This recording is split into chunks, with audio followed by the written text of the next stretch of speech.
Subscribe करें erase star channel को और बेल आइकन को दबाएं सबसे पहले लेटेस्ट वीडियो देखने के लिए।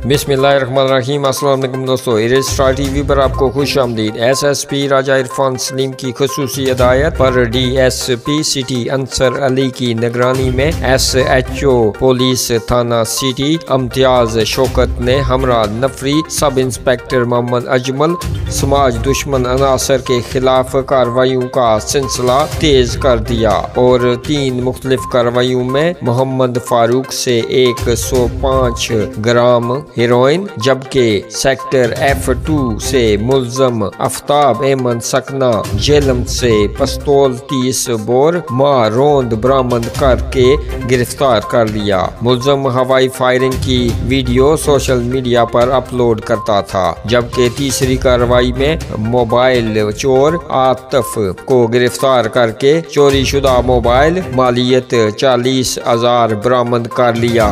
SHO इम्तियाज शौकत का कहना था कि समाज दुश्मन अनासर के खिलाफ सख्त कार्रवाइयों का सिलसिला जारी रहेगा।